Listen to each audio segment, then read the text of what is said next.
What's up, Mindsetters? Welcome to your Wednesday show for Life Sciences. I am Looney, and with me in studio is Yugen. How are you? Hi, Looney. Always fun to be here. Awesome presenters to be with, guys. So, gonna have some good fun today. Thank you. What are we doing for the Mindsetters today? Well, grade 10s, we're going to look at mitosis today, and I know that they're busy with this and they have lots of tests coming up. So, we're going to have a look at mitosis today. All right. And go through some questions as well. Okay, thank you. Mindsetters, you heard it. We're doing mitosis. So, I hope you guys are excited for your show. Remember to hit us up on Facebook and on Twitter at LearnExtra. And you can download your show notes, your videos, and the schedule on learn.mindset.co.za. And remember, guys, to fill in all your test yourself questions and submit your entries. We do have a competition still running. If you want to stand yourself a chance to win 110 Rand Vodacom airtime. Okay, guys, so all you need to do is download the show notes. I will post the link for the notes on our Facebook page, and then you complete the test yourself section, and then you fill in the entry form and you send it through, and then you might stand a chance to win 110 Rand airtime. Remember, the winners for today's show will be announced tomorrow, and then for today's show I'll announce the winner when you go to break. Just remember, guys, also that 10 p.m. the entries close tonight. So if you want to watch the show first and then do the test yourself competition questions, you are more than welcome to do all of that stuff. So now it's time for cell division, mitosis with Yugen. Thanks, Looney. I like the way she says mitosis. Yo. Okay. So, guys, download the notes, answer those questions. We're going to go through lots of questions today, and I'm sure what I do today will help you, both to get that 110 Rand voucher as well as to help you at school. So, today we're going to look at cell division, and just to very quickly recap on what we've done so far. So we've done we've done chemistry of life, we've looked at plant cells, we looked at animal cells, and today we're looking at how cells divide and the reasons why they divide. And it's very important for you to understand the characteristics of the stages and be able to identify the characteristics of a stage and be able to say what cell it is and which stage of cell division it is. So let's get straight into it. I know you guys are anxious. Let's settle your minds. So we're looking at cell division today, and as Looney said, it's mitosis. Sounds cool. Let's get straight into it. So let's look at what we're going to discuss in this lesson. So we're going to look at terminology, and I always stress the importance of terminology, guys. So you've got to know your terminology very well. If you know your terminology, it helps you in your multiple choice. It helps you in your vocab. It helps you to answer questions using the right terms. We're going to briefly look at the cell cycle and see what happens in the cell cycle. We're going to discuss the importance and the purpose of cell division, because if we need to know why cell division occurs, we need to understand its significance. We're also going to consider what is mitosis in detail. We're going to spend lots of our time looking at what mitosis is and identifying the different stages. We're going to spend some time, as I said, the stages and identifying whether it's in a plant cell or animal cell, and discuss the differences briefly. And then we're going to look at some what happens when cell division goes wrong. And we guys have spoken about cancer, but we need to look at what happens and why do cells divide and lead to cancer. So let's get straight into it.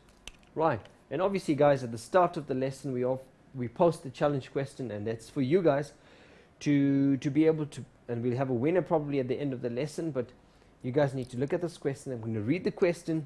I'm going to try and help you by going through the sections, and then we'll get back and we hopefully will get a winner this afternoon.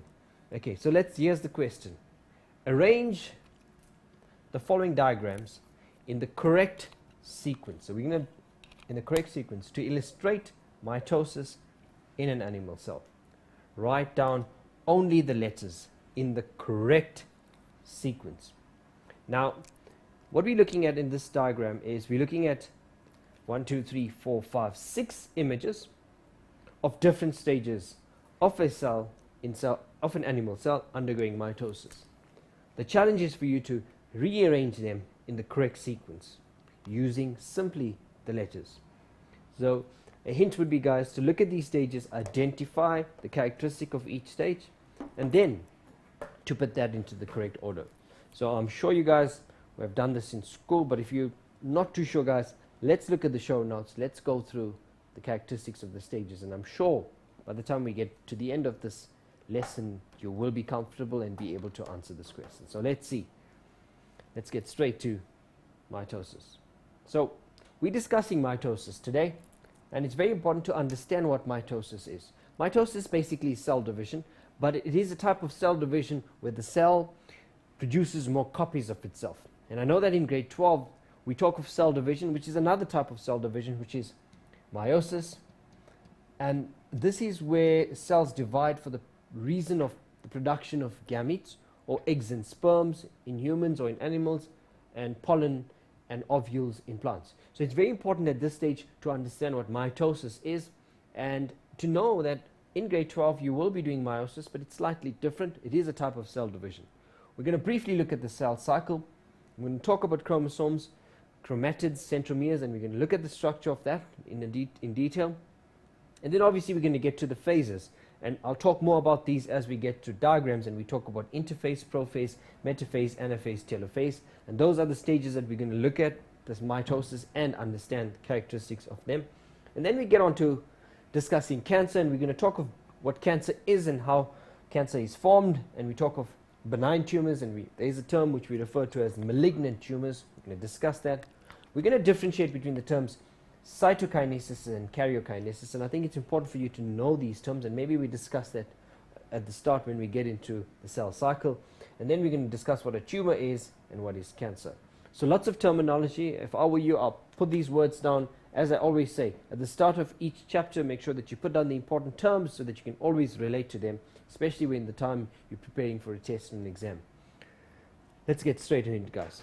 So when we refer to a life cycle, we often refer to organisms undergoing changes. We have a life cycle. We are born, we undergo changes, and then eventually there's a cycle of events that undergo.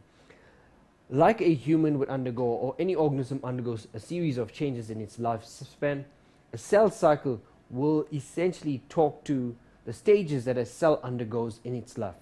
And it's quite simple. We know that cells need to grow, they need to divide. Division is only a small section or a small part of which that life, the cell spends its life. So what does it spend its life doing?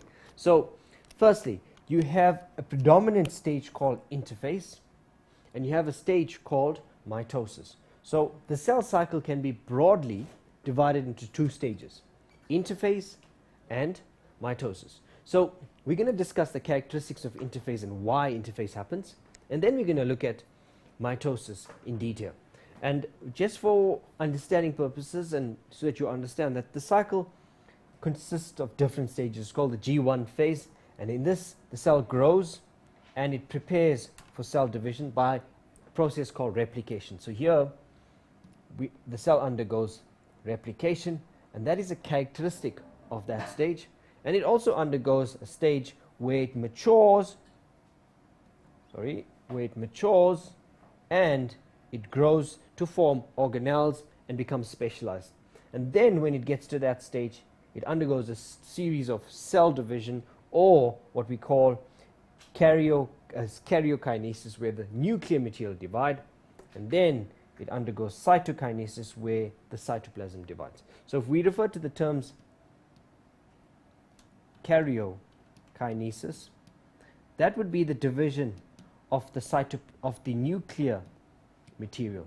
So when we talk of the nucleus dividing, it is karyokinesis. At the end of nuclear division, when the cell now separates during telophase to two different cells, that is when the cytoplasm divides. So cytokinesis is the division of the cytoplasm.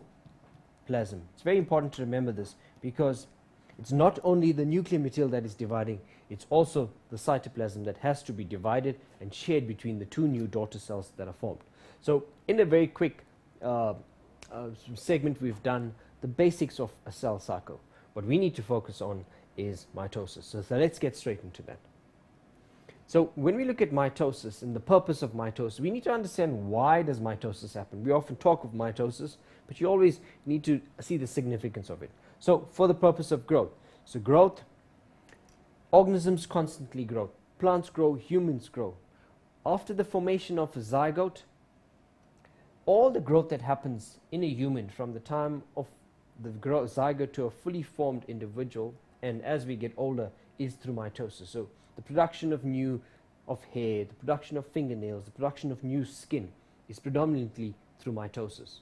It also happens during a very important process of repair to damaged cells, repair to damaged tissue. So when you hurt yourself, when you're injured, when you fall, you're bruised, when there's tissue damage through a surgery, when body cells repair and tissue repairs, that's all through mitosis. So it's very important that mitosis happens. As well as cell division also can happen in reproduction, and that's during asexual reproduction. And I say this during asexual reproduction because during sexual reproduction mitosis takes place for the formation of gametes, but in reproduction it's during asexual reproduction, where in plants where they need to produce more plants, or propagation through pieces of plants or through a cutting, and that would be mitosis playing an important role. So let's go into what are the stages of mitosis. So briefly to describe this, and I often use the terms I, P, M, A, T, and you can create an acronym to remember it, and I often remember IPMAT, and it's very easy. So if we refer to I, it's interphase. P would be prophase. M would be metaphase. A would be anaphase. And obviously T will be telophase. And I've intentionally left out the word phase just to help you remember. Inter, pro, meta, ana, and then telophase. So essentially a plant will undergo during mitosis 4 significant stages: interphase, prophase, metaphase, anaphase, and telophase. The stages in plants and animals are essentially the same. There are some slight differences which we will discuss, but if you were talking in terms of generally, cell division, especially mitosis, occurs in 4 main stages, as we discussed here. Let's look at the details of each of the stages. Right, so this takes us to cell division in animal cells. We will discuss animal cells first, and then we will look at, and we'll very briefly talk about plant cells. But essentially you should by now be able to identify the difference between a plant cell and an animal cell and know the difference. So if we look at the cell, we can clearly see that there's a single membrane around it, indicating that it is an animal cell. Yes. And here we've got a photomytograph, and often we as teachers tend to give you a very simple diagram to help you understand, but when it gets to the exam or test, we give you a diagram that you've never seen before. So does that mean that we should have showed you this? No. We're teaching you the skills here, but we encouraging you to be able to apply those skills in a photomytograph or an image that you've not seen. But don't despair, guys, because if you're able to identify the characteristics in a cell that you've drawn, you should be able to look at a photomytograph and look for those characteristics. However, they're not as simple. Before I get to that, I want to discuss basic. I'm going to go back to the previous slide. There's something that I've missed out and I think we need to discuss. And I'm going to extend this page very quickly so that we differentiate. So often I get learners that are confused between what I'm drawing now. So what I've indicated here is not, Looney, what would you say this? Would this be 2 H's? Yes. Oh, well, you can clearly see that you didn't do mitosis in school. Well, what I've drawn here is an indication or representation of a chromosome. And out of convenience and simply to make the learners understand, we draw this way. However, this is quite a complex structure, and if I were to change my pen, this is coils of chromatin network, or what we call DNA wrapped around some protein. So if we were to give this a protein skeleton on the inside, these are DNA or chromatin network that's wrapped around. And we represent that simply by drawing a structure that looks like an H or that represents a chromosome. But you got to remember that on this chromosome, it is DNA or the genetic chromatin material that is wrapped around what we called here histone proteins. And these histone proteins form the framework around which the DNA, which I've labeled here, is wrapped. So guys, when we illustrate chromosomes, you got to remember that that chromosome is an illustration of the genetic material, which is DNA. So that DNA is wrapped around. And we've got to understand the difference between a chromosome and a chromatin. Often we get confusions. So what would be the easiest way to remember or to count and identify whether we're looking at chromosomes or chromatids? And I would say the best way to look at it is to identify the centromere first. And that's the centromere. And if we look at these 2 chromosomes, we're clearly seeing here, we're seeing a centromere, but we see 2 centromeres. So if I was in a cell and I looked at this, I would be counting 2 chromosomes. So a centromere would indicate the number of chromosomes. So if you were to determine the number of chromosomes present in the cell, I will count the number of centromeres. And when the cells divide, they undergo a series of stages where this could separate out to form daughter chromatids. And at this stage, each of those daughter chromatids have their own centromeres and are now referred to as daughter chromatids or sister chromatids. And these chromatids are basically chromosomes that are formed. So each one now represents an individual chromatid, and they are also known as daughter chromosomes. So a chromatid is a chromosome that has split up from a chromosome that has 2 chromatids attached to it. So we will discuss this in detail as we look at mitosis later on. Okay, so in mitosis, let's see. So as we said, interphase. So what are the characteristics of interphase, guys? What do we need to know? In interphase, we need to know that a very important stage happens, and that process is called replication. And replication is when, as I spoke to you about replication, is when the cell, let me just do this correctly, replication. Right. Replication is a process when the cell prepares for cell division. And very importantly, if you look at any cell, a cell has DNA in it, and we refer to that DNA as, if we measure the amount of DNA, we refer to that as the ploidy, so, or the number of chromosomes. And we can represent that using 2n, indicating a cell that is diploid. Okay. A cell that is diploid has 2 sets of chromosomes. It has a set of chromosomes from the father, which is called paternal, and a set of chromosomes from the mother, which is called maternal. And these come together during the process of fertilization between an egg and a sperm, or pollen and an ovule. So and that is how N and N give you 2N. So when we talk of mitosis, we refer to all cells that are diploid. And by that we mean cells that have a full set of chromosomes. They are not haploid like your eggs and sperms or your gametes, which have half the number of chromosomes. So when we look at mitosis, you've got to remember that the chromosome number of a cell dividing in mitosis is, at any stage, it's diploid.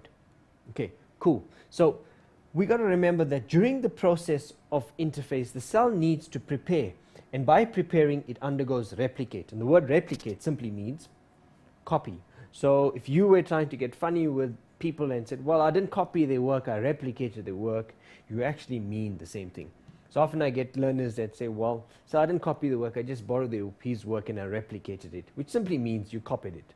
And it's an exact copy of that work. And essentially, replication takes place. And that is why you see the chromosome present as a chromatid attached by a centromere, indicating that one chromosome has copied itself and made a copy of it, an identical copy, which is then attached by a centromere. And that we refer to as a chromosome. And if you look at this diagram, if you do get closer, you will see that in this, I show you the presence of a centrosome, which is made of centrioles in the nucleus, and this is a characteristic that we see of animal cells. Okay? We also see that the duplication of chromosomes in the chromatin network. The duplication of chromosomes simply means that during this process, replication is happening. So to divide, we need to copy the DNA so that when we share them between 2 cells, we've got a copy of all the genetic information so that the 2 daughter cells are identical to the parent cell that they divided from. And that's the reason for the duplication, or the term replication.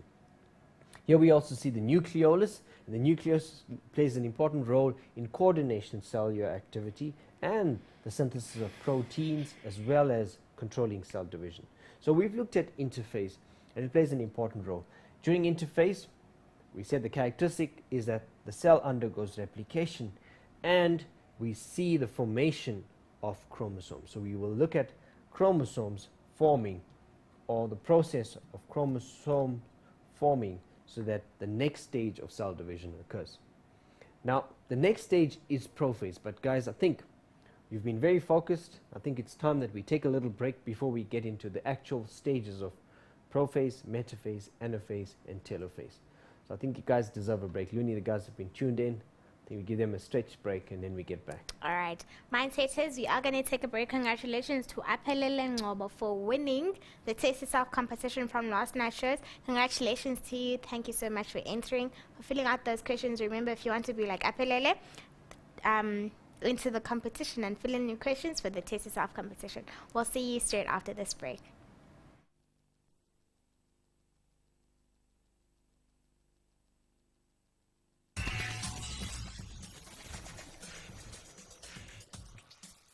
Welcome back, Mindsetters, from that break. Quick shout out to Olubumi Moyahab, Watato Mzix, Dinewa, Samgelo, Hunadi, and Pulani. Thank you so much, guys, for tuning in. So I won't waste any more of your time. I'll take it straight back to you again. So guys, don't forget to post your questions, and now we're going to get into lots of questions, but we're going to briefly discuss the stages, and then I know we're going to get to the interesting section. So we discussed interphase. Let's look at prophase, and let's look at a cell, an image of a cell that's drawn, and then we're going to look at a cell that is undergoing prophase under a microscope. So here we're looking at prophase, and as we said, prophase is the stage during which we see the formation of chromosomes. So here we clearly see the presence of a chromosome, and it's made up of 2 chromatids, and that is an indication of a cell that has undergone interphase and have produced 2 chromatids that are now attached by a centromere. So the presence of chromatids in chromosomes in the form of chromatids, where they're attached by a centromere, is an indication of prophase. Also, other things that happen is that the centrosomes move to the opposite poles. We find the spindle fibers developing and the nuclear membrane starting to disintegrate and disappear. Okay, and here's an image of a cell preparing nuclear membrane. You can see the nuclear membrane now has moved apart. We see the formation of chromosomes. Okay, let's move on to metaphase. And I often ask my learners, how do you remember metaphase? So remember the word met, meaning meet. So if you remember the word meet, it's a point at which the chromosomes lie or meet along this equator. So if we look at the cell, there's this imaginary equator. On this equator, guys, the chromosomes are arranged on that equator with their centromere. So if I were to draw in a chromosome, and that is how they're arranging themselves. So they're arranging themselves on the imaginary equator, preparing so that they can split up during the next phase. And again, we move on to anaphase. Here we can clearly see here on this image chromosomes lining up along the equator, and we move on to anaphase. In anaphase, you find that the word ana, and I remember ana for A for apart. So in this, you find that now the characteristic would be something splits up. What is splitting up, guys? If we look at this diagram here, we're seeing, well, I'm going to draw it here. We're seeing chromatids that are now being pulled to the opposite poles by the spindle fibers. So we find that the chromosome splits up into chromatids or daughter chromatids, and they are pulled to the opposite poles by the spindle fibers. So anaphase apart, chromatids are pulled apart. And what that simply means is that you've got the genetic material now moving onto the opposite poles of the cell. And here we clearly see this in this image where the chromatids are being pulled apart. Let's move on to the next phase. Now we're getting on to the latter parts of mitosis, and this is telophase. And so the learners often ask me, how can we remember this? And if you think of telephone poles, so remember that now the chromatids have moved towards the poles. So if we look at this diagram, we're seeing the process where the chromatids have moved to the chromosomes, have split up, and they've now formed at each opposite poles. We see a process known as cytokinesis, where the cytoplasm divides, the nuclear membrane starts reforming, and we clearly see the presence or the distinction of 2 new cells from one single cell. And this is a stage when they split up by cytokinesis to form 2 new daughter cells, each having its own set of haploid chromosomes, diploid chromosomes. And here's a cell that's in its final stage. We clearly see them splitting up, and eventually the nuclear membrane reappears, chromosomes have moved to the opposite poles, and then eventually cytokinesis kinesis takes place, and that splits up into 2 new cells. So guys, that's taken us through the stage. Very briefly, cell division goes wrong.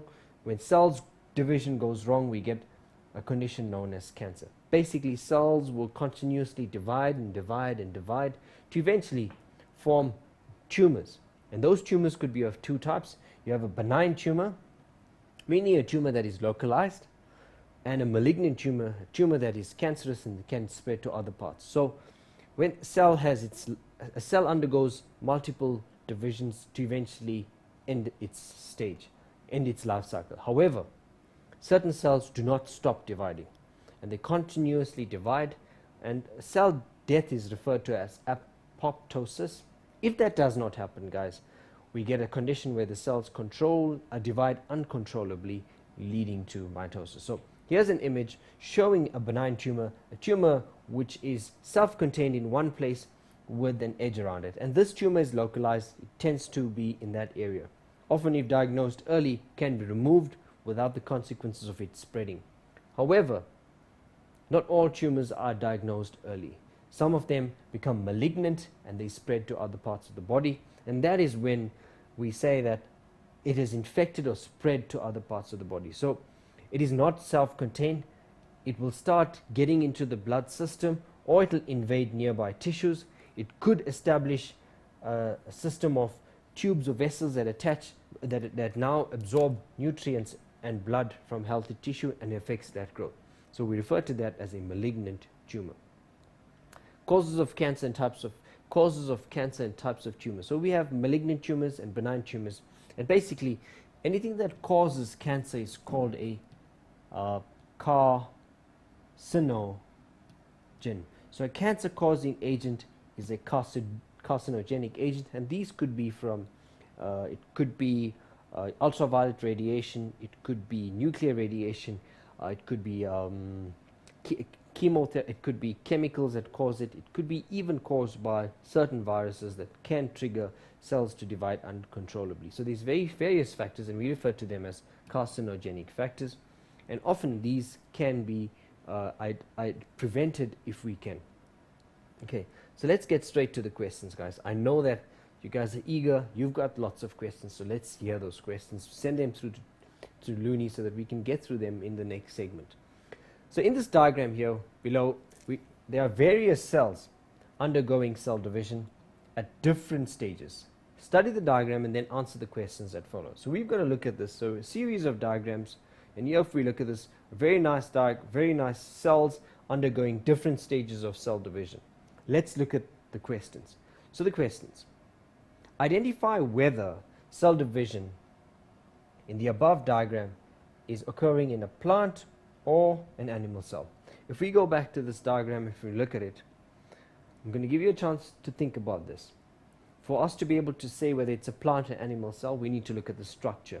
And from this, my instinctive answer would be to say that it is a plant cell, but I need to give a reason. And the reasons would be, if we look at these cells, you clearly see there's 2 distinguishing reasons. You can clearly see a predominant cell wall.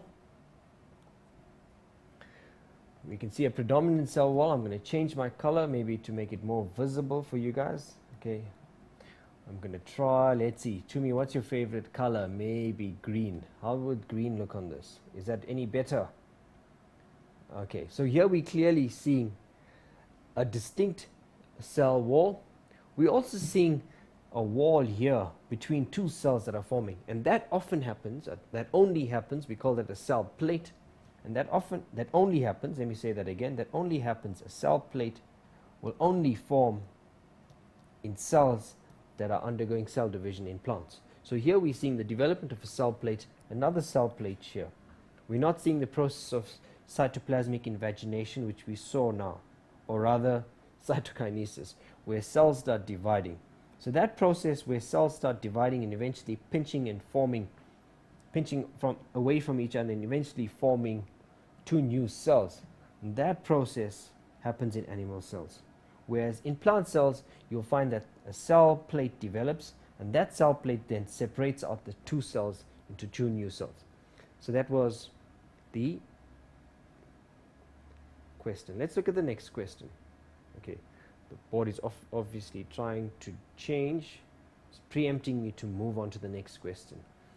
Identify 4 different mitotic stages in the diagram.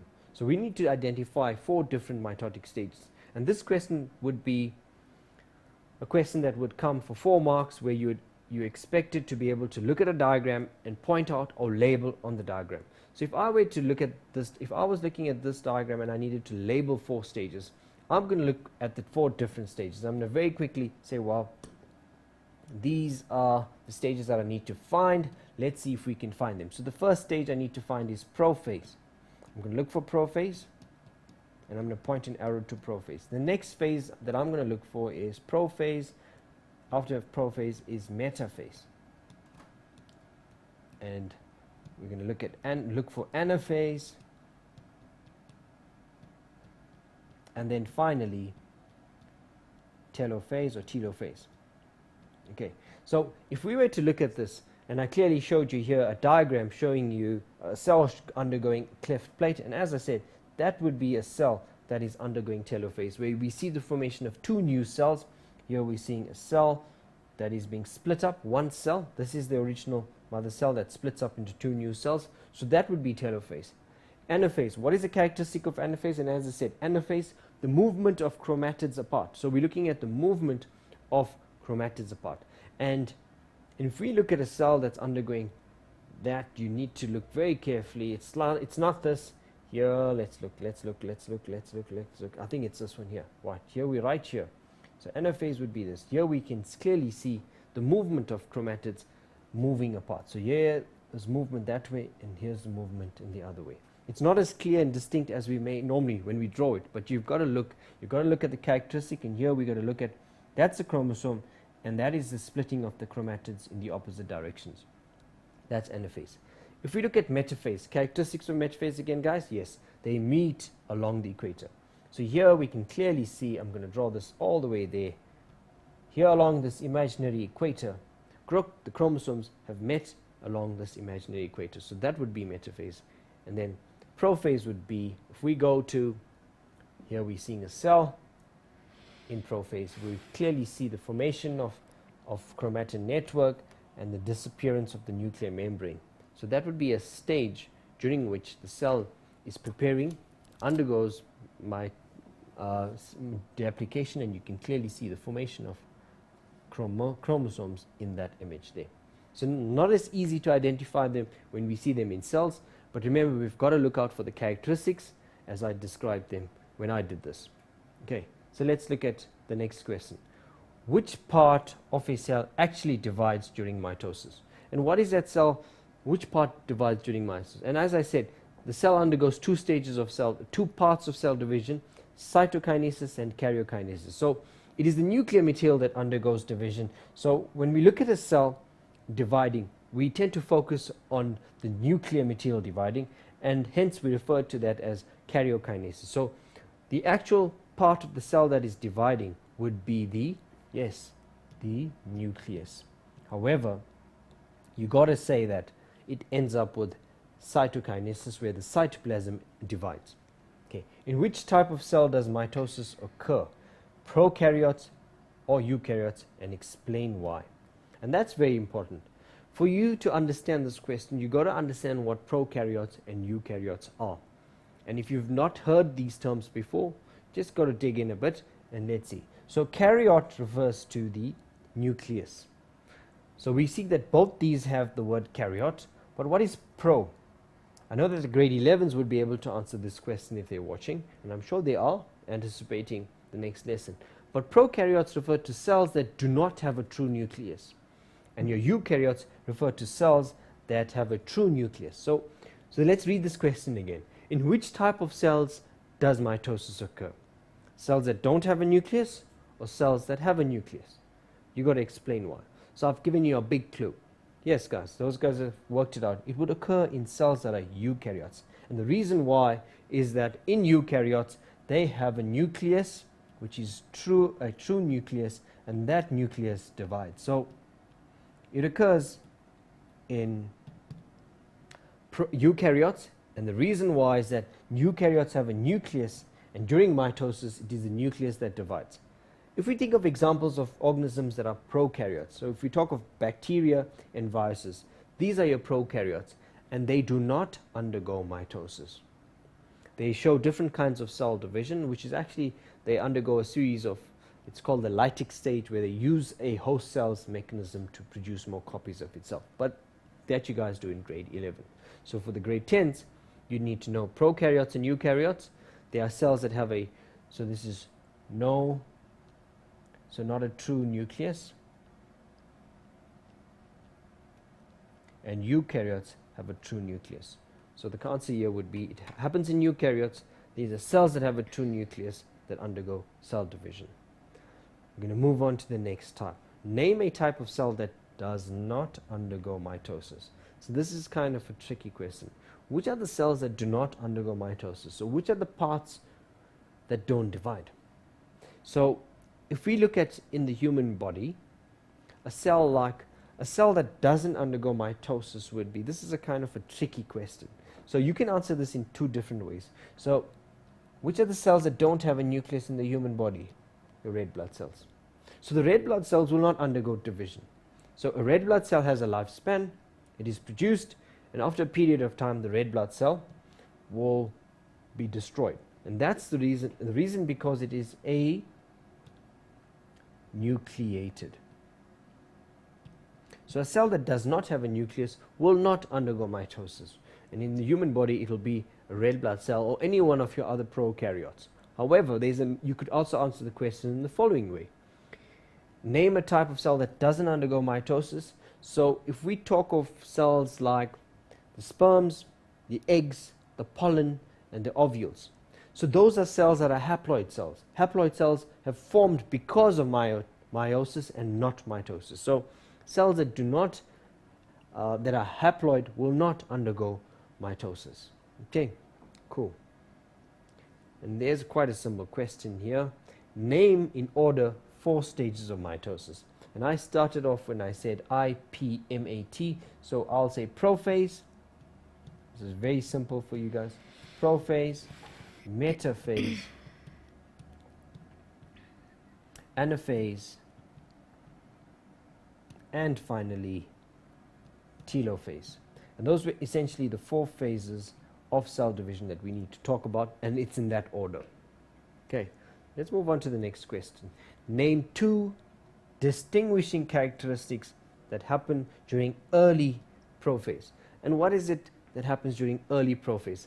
Now the terms early and late prophase simply refer to events that happen early on in the stage, and late prophase would be events that happen towards the end of prophase before the start of the next phase or metaphase. So do not get confused with this. If we refer to prophase, we refer to all the events happening, but this question specifically focuses on what happens earlier on at the start of prophase, meaning at the end of interphase and now moving on to prophase. So when we tend to draw diagrams, we tend to draw a diagram in a stage and not in transition, and it's very difficult.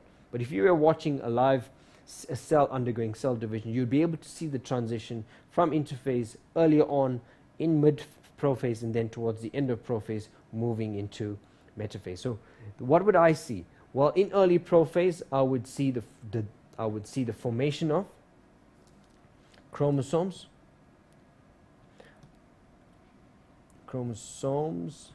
I would also see the nuclear membrane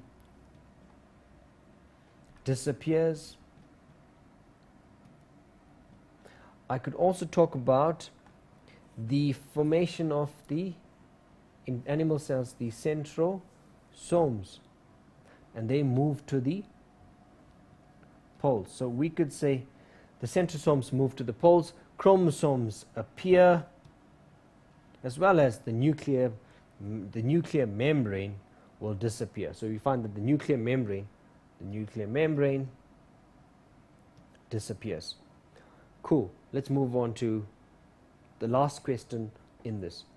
Why do chromosomes become visible during prophase? And this is quite an interesting question. Although it's for 1 mark, it does provide a good question for discussion. So the question is, why do chromosomes become visible during prophase. I'm going to end off this question very quickly before we go into a break. So, and I often use the example. So, if you were given a bowl of spaghetti and you were asked on that spaghetti, and it's obviously not the best of things to eat if you just have spaghetti without any meatballs, but you got to make do with what you have, guys. So if you were asked to share that bowl of spaghetti between two of your folks or friends, and you got to make sure that whatever you do, you've got to get that equal. What would you do, Looney? How would you separate this bowl of spaghetti, knowing that spaghetti is so entangled and not very easy to work with? How would you arrange that? In equal parts, yes. One way would be to physically measure each one out and count them. And that's not really the best way. So the cell has an ingenious way of doing that. What it does is that it starts arranging these, and as I started off the lesson, I said it starts arranging them in the form of, yes, chromosomes, so that when replication takes place, it can form a matching pair so that each one can go to the opposite cell. So the reason why it becomes visible during prophase is that the chromatin network starts wrapping itself around chromosomes to facilitate cell division when they move apart during metaphase, during anaphase and in metaphase. So I know we've gone to the end of this question. You guys are eager to take a break. I'm eager to take a break as well. All right. Mindset is, remember, if you want to stand a chance to win tummy tackies, all you need to do is caption the picture on our Facebook page. It's written #WalkTogether, because we're always walking with you during this time of your learning and your studying. So we're always here with you guys and we'll never leave you. So all you need to do is caption the picture and get all your friends to comment on your caption. So now there's a picture of my feet and Abram's feet and we're holding our toes. So all you need to do is caption it and then get your friends to like your caption, and then the person with the most likes will get to win a pair of tummy tackies. I wish I could show you mine, but my feet are too, and my legs are too short to go like this. But anyway, I'm also wearing my tummy tackies. Thank you to Tommy. So remember, guys, caption the picture with the most likes, the caption, sorry, with the most likes will win a pair of tummy tackies, and we will announce the winners on Friday. So remember to check out our Facebook page on Friday, and then on Monday on the live shows as well, we just make a young announcement. So now we are going to take a break, so don't go anywhere. We'll see you straight after this.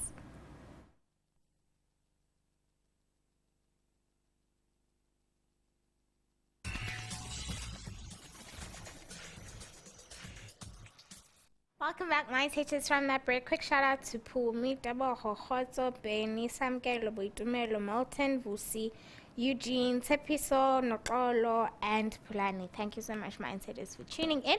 Now it's time for the challenge question.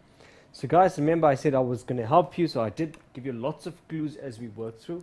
Let's look at this. So arrange the following diagrams in the correct sequence to illustrate mitosis in animal cells. Write down only the letters in the correct sequence. Well, what's going to help you is the characteristics that we spoke about. So for us to look at, we've got 6 cells here, and if you're not too sure, look at each cell, look at the characteristic, and then try and identify what is happening. So if I look at this cell, and I can clearly see 2 cells are forming, and it's going to click in my head that this is probably going to be the stage when 2 cells have formed, and that's more than likely going to happen in telophase. So that's going to be probably telophase. If I look at this here, we're seeing the presence of chromosomes, we're seeing the presence of a nuclear membrane, nucleolus. So this could be interphase, but I'm going to wait for a little while. So that's going to be interphase.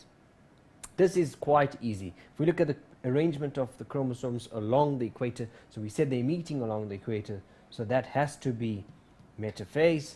If we go further down, here we're seeing the formation of chromosomes, which is slightly different to interphase, and here we're seeing, so this has to be prophase, and I'm going to refer to that as prophase.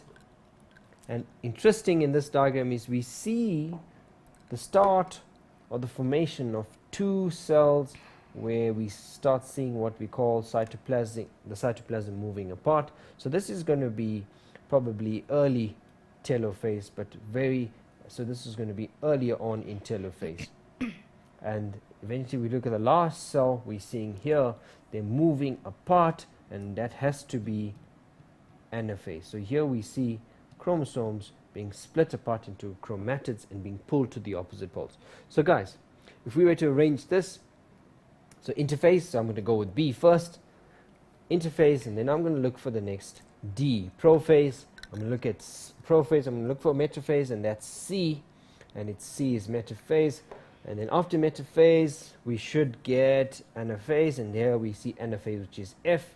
And after anaphase, we're going to see telophase, and in this case, we've got early and we've got late telophase, so it's going to be E and A.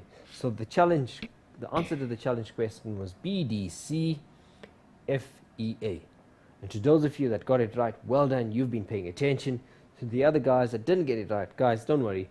There's an opportunity for you to look at it again and to try and probably see where you've gone wrong. So we're going to get back to the last question.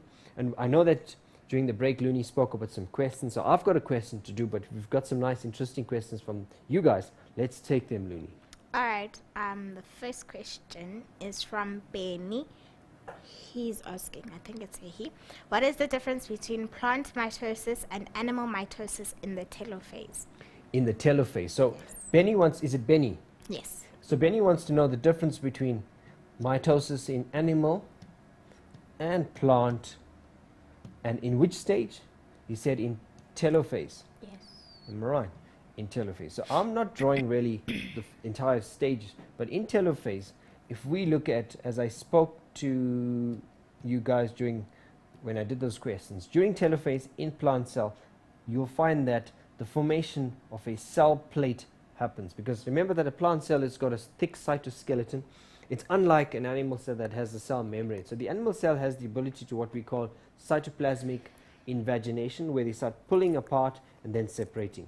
Okay, that does not happen in a plant cell. So in a plant cell, we see this cell plate that forms and divides, and that cell plate is made up of a cytoskeleton nature, whereas in animal cells, which are normally not where we would see what we call the process of cytoplasm starting to do this here.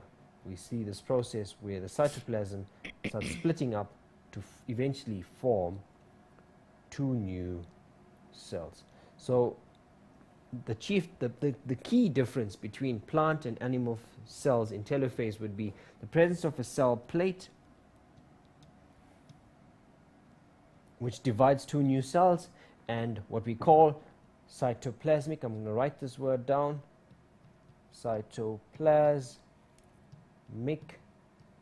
and it's called invagination. So basically the pulling apart of two new cells as a result of the cytoplasm detracting from each other. So quite a nice question. It's a very good question that Benny had asked. Looney, do we want to take some other questions? Yes, from Tippy. So is the cell a haploid before undergoing interphase since replication has not yet taken place? So I'm going to ask you to repeat that question, because there's a few things that he's asked. Is a cell a haploid haploid before undergoing interphase since replication has not yet taken place? before undergoing replication, since replication has not taken place? So I'm going to probably answer this with sort of a very different approach but it'll answer the question. So is a cell haploid before it undergoes replication? So remember that in a cell we've got the nucleus and we've got the chromatin network, and that chromatin network undergoes a process called replication.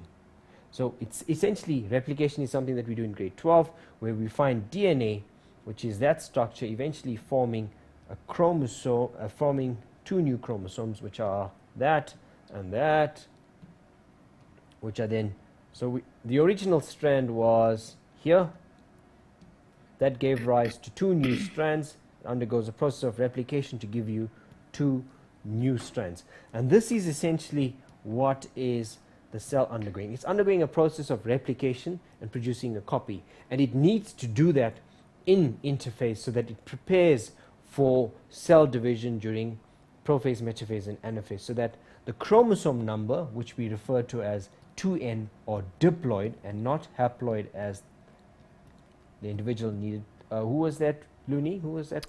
Oh my gosh, it was tepiso. Tepiso. So Yes. tepiso, the cell is initially diploid, and during prophase, it still remains diploid, except that the chromosomes now appear as homologous pairs, each having 2 chromatids holding them together. And that is why we draw chromosomes with daughter chromatids attaching them. It's not because the cell is, it's technically double the chromosome by replicating them, but we still refer to that as diploid. All right, I'm not sure if I have time for the other questions. Okay, so maybe we should go on to some of my questions, and then if there are other questions, and if there's something that but I think we need to wrap up. We've got hardly any time. We've looked at lots of cell division. We've looked at some nice questions. I think you guys need to go download these notes, answer those questions, and stay tuned. All right. Thank you so much, Mindsetters, for tuning in. Thank you for a great lesson again. Mindsetters, we will see you next time, same place, next week. So please tune in next week again. But from us, it's a goodbye.